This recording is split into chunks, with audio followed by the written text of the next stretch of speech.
Next up, we have Globo Walk.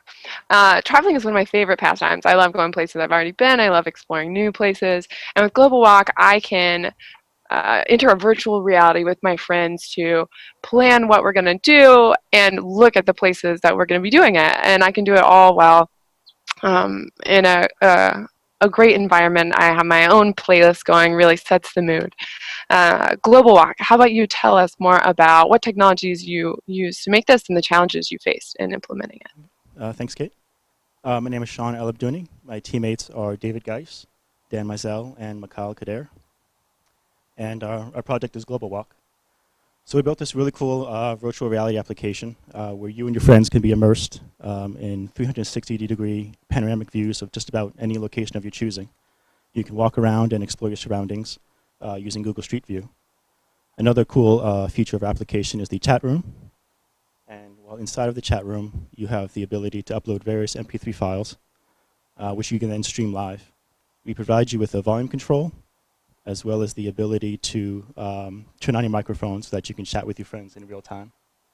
And with that, I'm going to hand it off to Mikhail, who's going to talk more about the music and voice functionality. How's it going, everyone?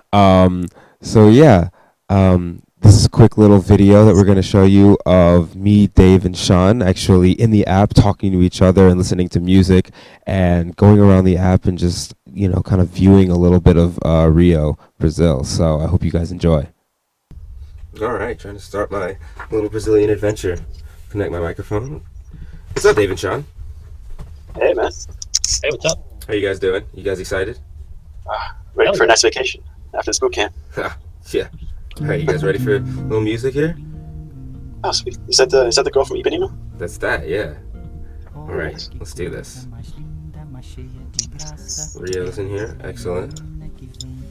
Oh, this is beautiful. Yeah. Does it mind if I change this to something a little bit more upbeat? Sure.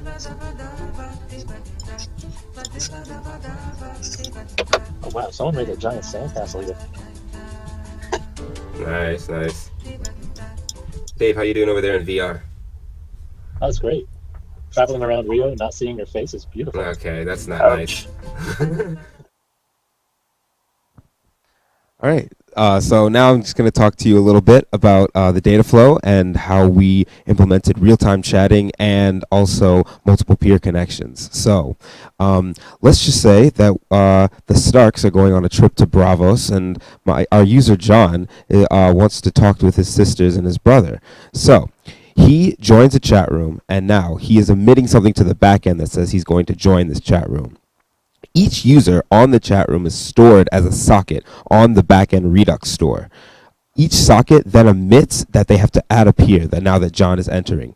Because John is entering, they add John, all of his user info, his user ID, his local media stream, etc. to their personal front end store. In addition, John now adds all of the clients on the front end from this chat room to his own Redux store, and then stores his own socket on the backend Redux store. So anyone else who wants to join can now have his information as well.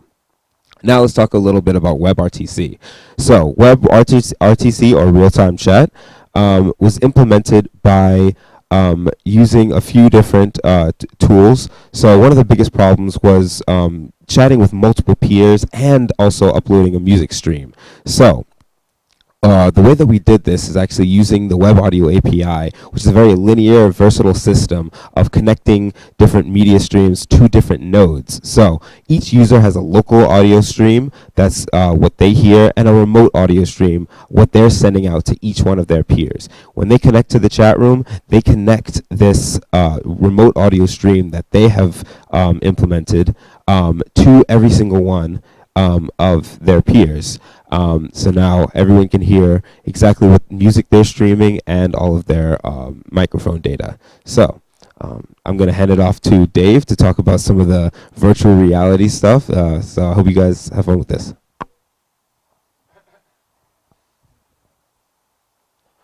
Thank you, Mikhail. On mobile devices, with the help of A-Frame, we're able to enter virtual reality mode directly from the browser. In addition, we added Google Daydream support, so you can use the controller to interact with the environment via a virtual laser. Assuming you're seeing bubbles on screen, you're able to interact with it with the controller, so you can move around the world just as if you're taking a stroll down Rio de Janeiro. In addition, there are so many buttons available to you to click on, one of which is a panel allowing quick selection of new locations without having to leave virtual reality mode.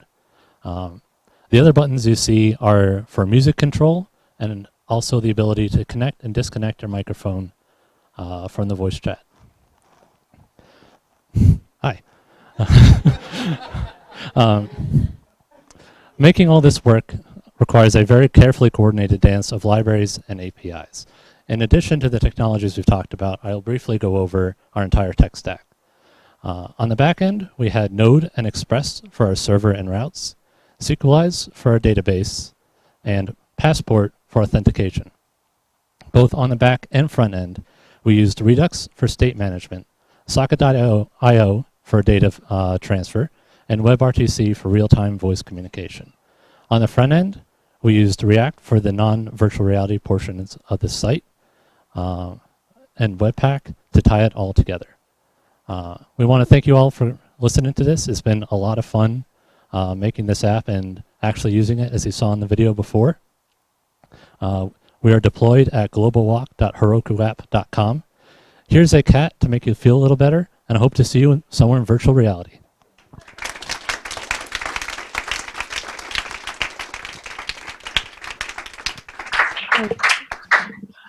I loved that. That was cool, but it seems to me less like a travel trip planner than just like a trip replacement device, because I mean, as soon as Google Street View came out, we were waiting for something like this. Yeah. Right? yeah, Like trip replacement like that. Yeah, I could see myself finding like a nice zen place, meditating, some good music, staring at the beach. That'd be nice. yeah. Because I've only been to Rio. I've been to Rio once, and it was not that sunny and beautiful, and I got mugged. So this is like, So this seems this seems like a positive in every way.